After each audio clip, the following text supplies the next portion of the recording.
अस्सलाम वालेकुम नाज़रीन, मैं हूं नबील रज़ा और आप देख रहे हैं लग्जरियस मार्केटिंग। नाज़रीन, कुछ दिनों के गैप के बाद एक दफ़ा फिर से आपकी खिदमत में हाजिर हैं और इस गैप की वाहिद वजह मुल्क की तारीख के सबसे बड़े इंतखाबात का इनेकाद था कि जिसकी वजह से लोग सियासी सरगर्मियों में ज़्यादा बिजी थे बजाय ये कि काम में बिजी हुआ जाए इस महंगाई के दौर में। और इस सब को लेके लग्जरियस मार्केटिंग के भी तमाम एम्प्लॉयज़ छुट्टियों पर थे, अपने अपने आबाई इलाकों को जा चुके थे कि वो भी अपना वोट कास्ट करें और अपने नुमाइंदों का इंतखाब करें। लेकिन अब जब चीज़ें ऑलमोस्ट क्लियर हो चुकी हैं तो हमने सोचा क्यों ना आपको कुछ क्लियर चीज़ों के बारे में आगाह किया जाए कि अगर आप आज उनके ऊपर कोई एक्शन ले लेते हैं तो आइंदा दिनों में आपका फ़ायदा यकीनी होगा। कंप्लीट वीडियो देखने के लिए हमारे साथ जुड़े रहिए।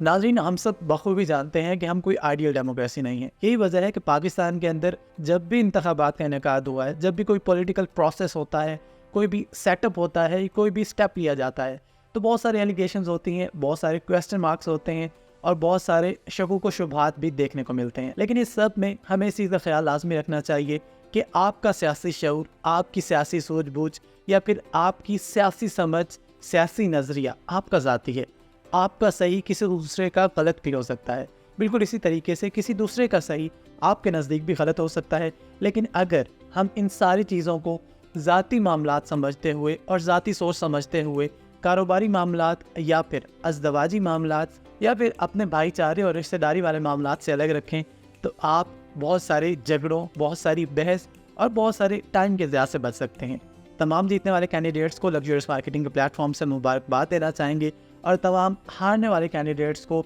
हम बेटर लक नेक्स्ट टाइम कह के अगली बात पर जाते हैं। तो नाज़रीन, जब स्टेशन ऑलमोस्ट हमें क्लियर हो चुकी है कि कौन से सूबे के अंदर किस पार्टी की स्टेशन या किस पार्टी की पोजीशन तगड़ी है और आइंदा दिनों में कौन सा सूबा किस पार्टी के अंडर होगा, और हम सब ये भी बखूबी जानते हैं कि कौन सी सियासी गवर्नमेंट जब आती है तो किस सेक्टर को फ़ायदा होता है, कारोबारी तबका किस दौर में खुशहाल होता है, या फिर ज़राअत को लेके जो लोग हैं या जो किसान हैं वो किसके दौर में खुशहाल होते हैं। सरकारी मुलाजमीन की अगर बात की जाए तो उनकी पेंशन्स में या उनकी तनख्वाहों में किसके दौर में इजाफा होते हैं, हम सब बखूबी जानते हैं। लेकिन पॉइंट आउट किए बगैर हम आपको सिर्फ इस मुद्दे पर लाना चाहते हैं कि आप सब बखूबी जानते हैं कि कौन सी हाउसिंग सोसाइटी के मालिकान या किस प्रोजेक्ट के मालिकान किस सियासी जमात के साथ जुड़े हुए हैं और उनके मामलात किस वजह से देरी का शिकार थे या मुश्किलात का शिकार थे। आइंदा दिनों में जब आपके सामने है कि पंजाब के अंदर किसकी गवर्नमेंट होगी, केपी के अंदर किसकी गवर्नमेंट होगी, सिंध के अंदर किसकी गवर्नमेंट होगी, तो आपको चाहिए कि अभी जब तक चीज़ें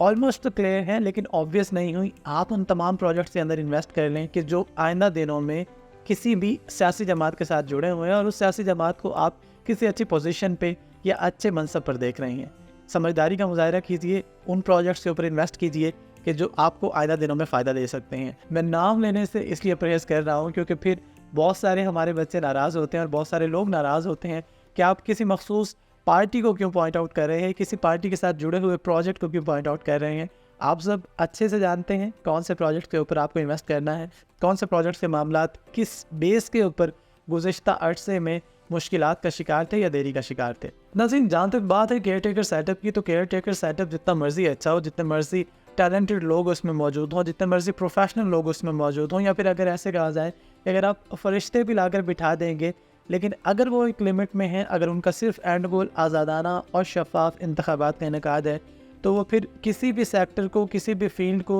या किसी भी प्रोजेक्ट को अच्छे से डील नहीं कर पाते। उनके ज़िम्मे सिर्फ एक काम होता है, उनका सिर्फ उसको पूरा करने के ऊपर ध्यान होता है। और यही वजह है कि जब भी कोई हाउसिंग प्रोजेक्ट इस टेन्योर के अंदर लॉन्च होता है तो उसको बहुत सारी मुश्किलात का सामना करना पड़ता है। तो ऐसे में जब केयर टेकर सेटअप अपनी ज़िम्मेदारी को पूरा कर चुका है, इंतखाबात का इनेकाद हो चुका है, पार्टी पोजीशन हमारे सामने है, गवर्नमेंट किसकी बनने जा रही है हमारे सामने है, तो जल्दी से इस तैयारी में बैठ जाइए कि जिसके बारे में गुज़िश्ता गवर्नमेंट के दौरान एक मिनिस्टर ने कहा था कि ये वो तैयार है कि जो टेक ऑफ करने वाला है, जो इसमें बैठ जाएगा वो फ़ायदा पा जाएगा और जो रह जाएगा वो रह जाएगा। तो आपको भी चाहिए कि रियल एस्टेट सेक्टर के अंदर वो तमाम प्रोजेक्ट्स जो अच्छी क्रेडिबिलिटी रखते हैं, जो लैंड रखते हैं, जिनके मामलात किसी भी सियासी वजह के ऊपर देरी का शिकार थे या किसी भी लीगल मामले को लेके केयर टेकर सेटअप कोई भी फैसला नहीं कर पा रहा था, उनके अंदर इन्वेस्ट कर लीजिए। क्योंकि जैसे ही मामलात किसी भी हाउसिंग सोसाइटी के क्लियर होते हैं तो फिर रेट्स में इजाफा हो जाता है और आपको चीज़ मिलना मुश्किल हो जाती है। तो आपकी आज की इन्वेस्टमेंट आपको कल को फ़ायदा दे सकती है